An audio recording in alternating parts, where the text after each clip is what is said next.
Jack wondered where Hunter was. Jack had cooked up bacon and eggs with tomatoes for dinner. Hunter could get distracted pretty easily, so Jack ate his and left Hunter's under a cover for him for when he turned up. And then something unusual happened. Jack saw Moxy coming down the hill on his own with a saddle and bridle on. Moxy came into the stable snorting.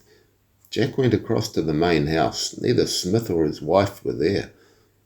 Mrs. Joe Gunter had been coming back from town after a large supermarket shop. There was a car that had overtaken her at some pace just before the Devil's Elbow corner. The Devil's Elbow was really steep off one side and it doubled back on itself. Total blind corner.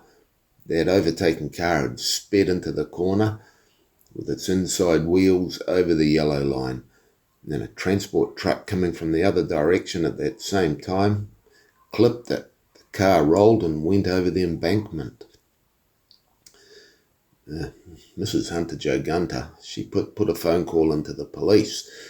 Now, after Eric had arrested Molly, he'd been sent out to do that job, and he'd taken her to the station. Another policeman had taken her away. The detective's orders.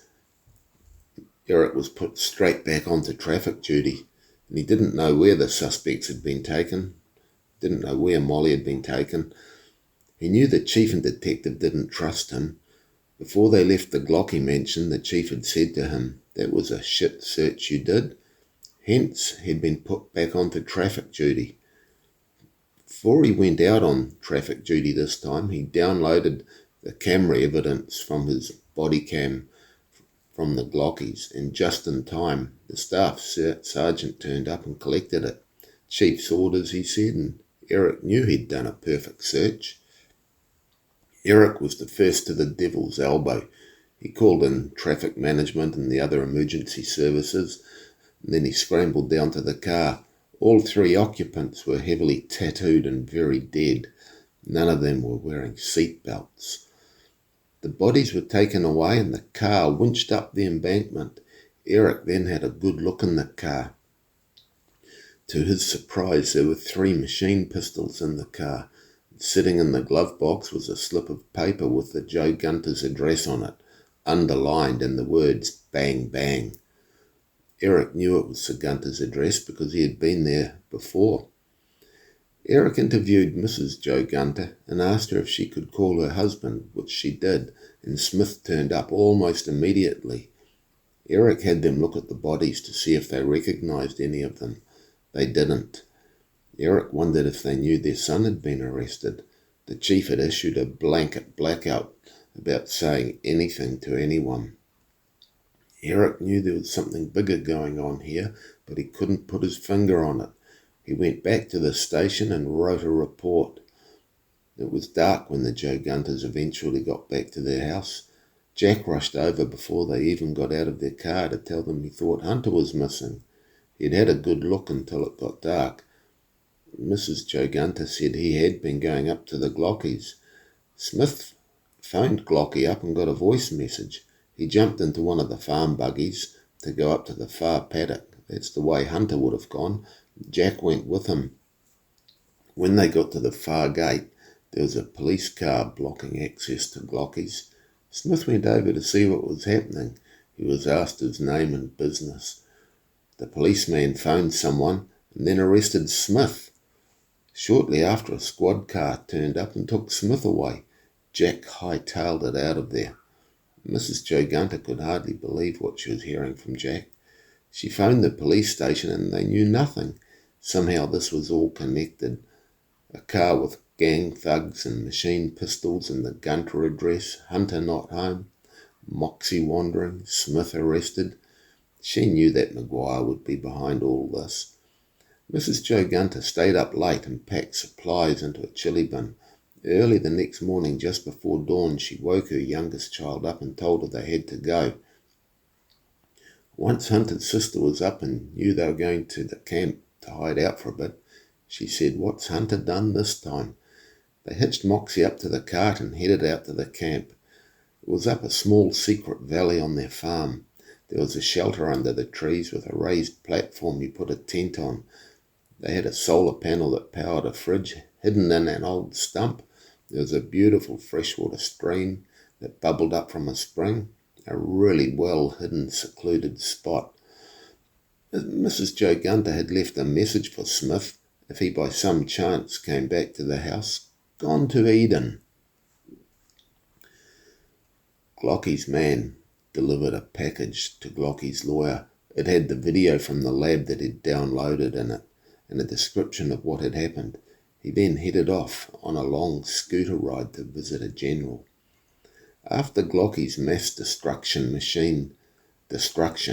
not all the military was in favour of it being resurrected. One general in particular had contacted Glocky after the first raid on his laboratory. He had a man, an ex-special services man retired, who could keep an eye on Glocky. Glocky had employed him. This was Glocky's man. The man gave a copy of the video to the general and they had a long conversation. The general made some phone calls and found out they were being held under terrorism laws. It didn't look good for them. They'd tested the jar's contents. They'd found anthrax residue, and now they had messages between Smith and Glocky planning a bigger event. All fabricated and made up. Of course, after more phone calls, the general had the names of the contractors who ran the secret lab. It was the only place that anthrax could have come from. He gave the information to Glocky's man, who left and went back to the lawyer. The lawyer had phoned the police and they denied any arrests and referred him to a secret government department, who suggested to the lawyer, for his own reputation and health, he not inquire any further. Marissa had been released, but she wasn't allowed home. She had been warned not to say anything, that under the terrorism laws she would be compromising state security. The lawyer contacted her and added to the file he was building. Marissa was staying at a hotel. After viewing the video, he thought it had the hallmarks of Maguire all over it and began working on confirming that thought. Back in the secure warehouse, they were in cage-like cells in the middle of the building. Hunter couldn't believe it when Molly was brought in handcuffs, which were removed before she was placed in a cage. The surprise was even more complete when the same thing happened with Smith later that evening. Not that they knew it was specifically evening. There were no windows and the lights were bright and glaring. The cages all met at the centre, and they were all at the centre talking, none of them totally sure what was going on. A door in the side of the building opened, and in walked Henry Maguire, the chief of police behind him. The chief walked in with him up to the cages and told him half an hour, then left Maguire there. Maguire just hadn't been able to help himself. He loved to see his victims in distress. It gave him pleasure, and he would make sure they were in distress. A phone call to the police chief was all it took, and here he was. Maguire told them all the details of his plan and how he'd carried it out. It was all coming together so well. Even better now Smith was here. He had meant for Smith to be killed in a machine gun attack, but unfortunately that hadn't happened. The messages Maguire had added, connecting Smith to Glocky, showed that there was some conflict between the men. Perhaps Glocky getting rid of loose ends. Maguire couldn't help but boast about his contacts and how they would do anything for him, especially with a bit of blackmail and a bit of coercion and an envelope with some cash. The Gunter household would be raided in the morning.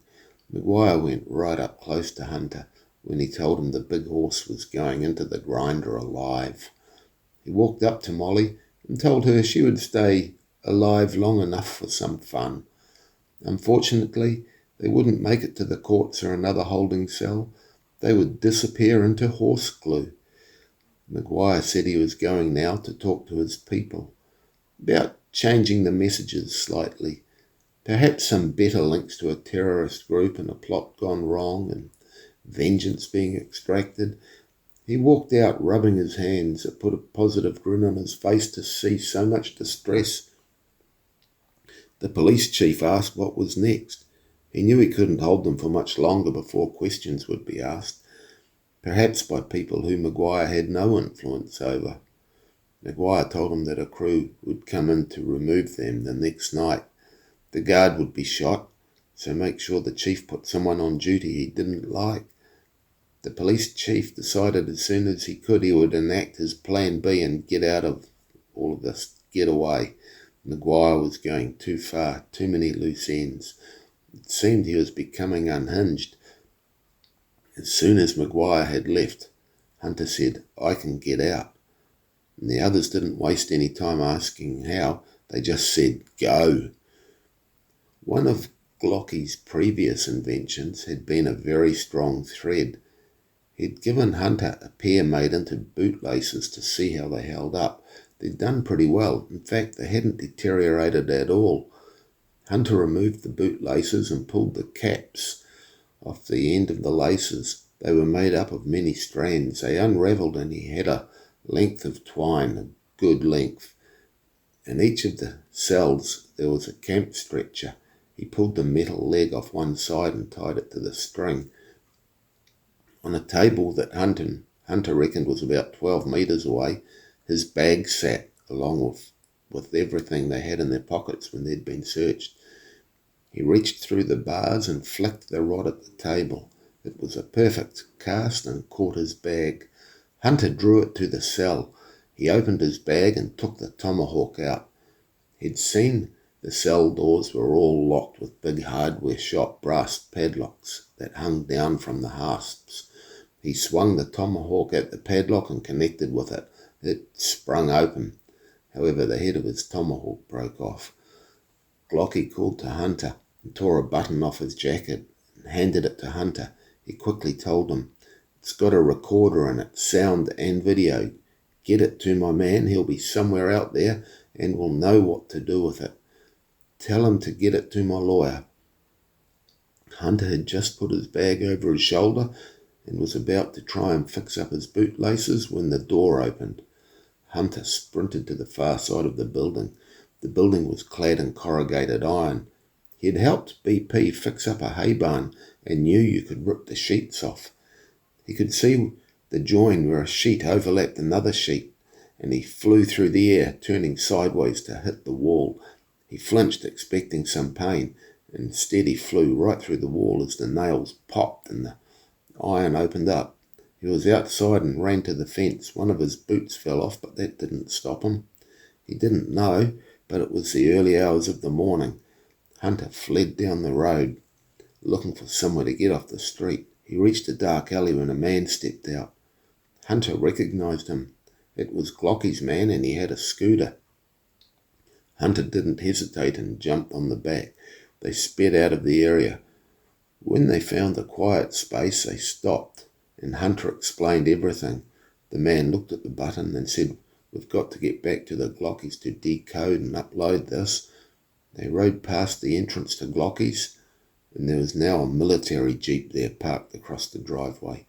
They rode up to the gate in the wall that looked like a wall and went through. It was just a little bit further up from the main gate, but it was sheltered or screened by a tree. The man told Hunter he'd put his horse in the paddock. Hunter thanked him. The computer terminal in the shed wasn't working and he didn't know why.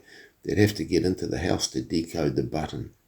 So they retraced the steps from the shed to the house. Hunter was amazed at the tunnel and wondered what other secrets the house held. The entry was under a staircase, really obvious but totally concealed. Hunter was in his socks, having lost both his boots. All of the lights were on in the house, but it didn't seem as if there were any people in the house. Probably not due back till the morning, they thought. The machine to decode the button was in the lab supercomputer room. They made their way in there and the silent man plugged it in. It didn't take long before the button's info was on a stick, along with another file which popped up as completed. The silence of the house changed, not a sound as such, but a change in pressure. The front door was opening. Quickly the man put the stick and button in his pocket. He didn't know how to turn the supercomputer off, which had burst into life when he'd put the stick and butter in. All sorts of lights were lit up on it. That process didn't need a code, and Glocky had shown him how. There were footsteps approaching. There was no other way out. The man crouched down and pushed on the wall under the large desk in front of the computer. The panel opened. Hunter quickly crawled through first, then the man, who pulled the panel back into place. It could only be opened from the computer side. Not quickly enough, though. The person coming in saw the movement. They crawled through the crawl space and were soon in a narrow passage that linked up with the tunnel. Hunter wondered how he hadn't seen it the first time he came through the tunnel. There was sound now of someone kicking at the panel from the computer room and noise coming from the shed end. They went back up the passage into the house. The house still seemed silent apart from the lab. Then Glocky's man saw it. Very small motion detectors set up. Run, he said, as fast as we can. And run they did, down the hall, into the laundry, out the laundry and over a small stone wall into the dark. There were lots of lights coming on and they both caught a glimpse of uniforms. Not police, but military. Follow me, Hunter said. He knew a way out. When he was younger, his parents used to visit Glocky quite often on a Sunday afternoon and have tea in the conservatorium with the Glockies. Hunter used to play in the grounds. All around the perimeter, up against most of the wall, there were roses on both sides of the wall. One of the gardener's tasks was keeping them looking good. Young Hunter had found one rose amongst all the others that seemed very dull. He remembered giving it a shake and being surprised it felt like steel. The fake rose had been attached to a steel plate that pivoted with a hole under it and a corresponding rose on the other side of the wall. It was a secret he'd always kept to himself. He hoped it was still there, as you could go into the hole under the fence and up the other side, a little secret passage. It was still there. The hole was full of muck, but you could still get through. What he didn't know was that it was now wired up to an alarm and a red flashing light had come on the inside of the wall. They could see its on and off flash reflected. The man said, "Shit." Hunter ran over the road and leapt the fence. A 7-wire with the top wire barbed. The man followed him but caught himself in the top wire, leaving behind some pants material and a bit of flesh. Already they could hear the roar of a jeep. The sun was starting to come up. Hunter plunged into the bush and the man followed him. Hunter was glad his socks were thick woolen ones. The man asked him where they were going. Hunter told him, and it seemed as good a plan as any at that point in time. He'd recognised the uniforms, special service troops, and he knew whose command they were under, the generals who wanted the weapon. They crossed creeks and went up creeks, climbed an almost impassable waterfall, and then ended up coming out in a small secret valley. It was Eden. As they went down the valley, Hunter saw his mum and sister coming up the valley and with Moxy. They stopped and gave a brief outline over what had happened. They quickly unhitched Moxy and took off. Hunter's mum set up her phone recording video. It wasn't many moments later when a group of military men burst out into the valley, complete with weapons drawn. They approached her quite aggressively, wanting to know if she'd seen 2 men. Her daughter said, "We sure have," and they stole our horse and went that-a-way, pointing down the valley. They could see the disconnected cart. The only way anyone could have gone was down the valley. Hunter's mum told the soldiers they should smile since they were on a live stream episode of Camper Girls. She pointed to her phone recording. They left at pace down the valley. Mrs. Joe Gunter and Sonia left straight down the valley as well. She had a feeling they could be back, those soldiers. The soldiers had taken a route that would lead them back to the Gunter farmhouse. That morning before she left, she told Jack to try and find somewhere else for a couple of days till she knew more about what was going on. As it was, Jack was on an early start and was gone when the soldiers turned up. Moments after the soldiers turned up, the police turned up to thoroughly search the Gunter homestead. There was confusion between the two groups, both claiming some form of jurisdiction. The detective turned up and cleared it up quickly. He was sure the woman and girl were Joe Gunter's. One of the soldiers told him there had been mention of a horse, but they hadn't seen it. Realising their mistake, they called up command and a helicopter was dispatched. The cops were free to search the Gunter place, and under the detective's input, they basically ransacked it. Hunter and the man made rapid pace. The man just hung on. The horse seemed tireless and powered up hills, down valleys until they were into a forest. Then he slowed to a trot. Through the forest led to BP's place. Hunter started to tell BP what was happening. BP interrupted him. His mum had already called BP, and BP's wife had gone to pick them up. She was then driving them through the forest to her sister's. Hunter then told BP what was going on. The silent man told them they had to get to the lawyer's, Glocky's lawyer, and quickly. There was the unmistakable beat of a military helicopter over the next ridge. "Quick, get in the barn," BP said, pointing to the old hay shed. They went in and were completely shielded behind bales of hay. Moxy had a munch on some of the hay. The helicopter came in close, but there wasn't anywhere for it to land. There was contracting gear and timber in neat rows on BP's property in the forest. BP had been hunting early that morning and was butchering the deer that he'd hunted. It was on his outside butcher's block. The helicopter came in real low, but all they could see was someone who looked like a Vietnam protester in a black singlet and with a monster black beard giving them the fingers as he cut up a dead beast. They left and continued their search.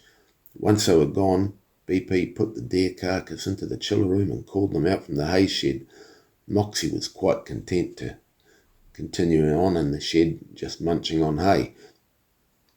BP quickly found a pair of old boots for Hunter, whose feet were the worst for wear. There was only enough room in the cab of his ute for 2 people. The silent man jumped onto the back. BP told him to hold on really tight. It was going to be rough. Into 4-wheel drive the ute was placed and off they went. Straight off the end of BP's property, down a steep embankment and up the other side.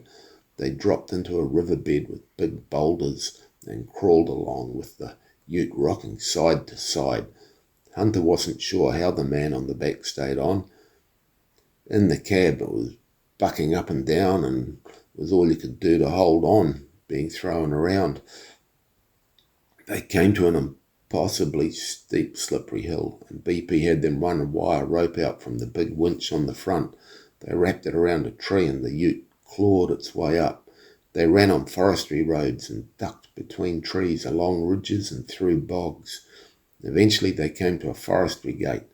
It was one of those gates with a heavy steel can over the padlock, so it couldn't be tampered with. BP reached into the glove box and handed Hunter a key. It was a forestry key. All the padlocks were keyed alike. They were through the gate and back on a public road. As much as possible, BP kept to the side roads. The man on the back lay down until they got there, the lawyer's offices. He was just opening up. He hadn't expected to see the silent man again so soon. It was less than 24 hours. The lawyer had good and bad news. The good news was that there was an anti-corruption investigation going on. It was a deep undercover operation. The bad news was that the state seemed to have a strong case on the people arrested. It was all hush-hush at the moment. The anti-terrorism laws gave a lot of power to the authorities. The silent man asked if the lawyer had seen the video. It needed to be verified, the lawyer told him. The silent man told him to watch this and handed him the stick. The lawyer watched it. He asked the silent man for confirmation of his name, and he whispered it. The lawyer went to a computer and brought up files and made a phone call. He told him to wait on the couch and made another phone call. They heard him say, "Yes, now." There was a knock on the door, and in walked Eric, the young constable. It turned out the young constable wasn't so young, and he was undercover in a massive anti-corruption investigation. He was a top investigator. Eric watched the video and interviewed Hunter and the Silent Man. He made some calls of his own to confirm the Silent Man's credentials. Initially, Eric's boss hadn't wanted to move on the chief. He wanted more evidence. Eric said they had more than enough now, so the raid began. It seemed there was lots of paperwork. Hunter knew that they were taking way too long. The day was gone before a team was assembled and the rescue began. And sure enough, by the time they raided the warehouse, they were gone. As soon as Hunter heard this, he knew they were already going to the glue factory. He wasn't sure if they'd watched the video that far or ignored what he'd told them. As soon as he knew, he headed for the glue factory. BP was driving fast. The lawyer phoned Eric and impressed on him, "Get to the glue factory now." As BP pulled up, Hunter could see a white van parked outside the factory doors. There was a side door partially open and a light was on. Hunter had the Davidic sling from his bag in his hand. He was a really good shot with it. He paused for a moment and grabbed a handful of rocks from the yard. First off the truck was Glocky's man, and he was first through the door. One of the rocks was a decent size, and he fitted it to the sling as he ran. Through the doors there was a big open space that slanted down to the grinder. Smith, Glocky and Molly were all handcuffed and standing close to the slope. There was Maguire and two other men Hunter had never seen before. Maguire was walking back from a switchboard, and the machine could be heard winding up. One of the other men was starting to remove Glocky's handcuffs. The other held a pistol. A shot was fired at Glocky's man, but it missed. He was getting close to the two men when a shot hit him and he went down.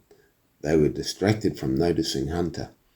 On the switchboard there was a big red button. Hunter was about 40 metres away from it and could read the sign above it, "Emergency Stop." He swung the sling and let fly. The rock, about half a kilo, flew true and smashed into the button. The machine ground to an almost instant halt. It must have had a brake mechanism on it. Maguire spun around and saw who it was. The scream of sirens and skidding vehicles on gravel could be heard. Maguire, quick as can be, vanished through another side door close to the switchboard. The two men with the guns and handcuff keys started to move to the same door when the cops burst in with weapons drawn and yelled for everyone to get on the ground. Eric came in and sorted it out. The two men were taken away and the others were free to go. But the next day there would be interviews, so everything could be worked out. Maguire had vanished. They couldn't find him anywhere, and a warrant was put out for him. The police captain was missing. The corruption squad had gone looking for him, but he was just gone.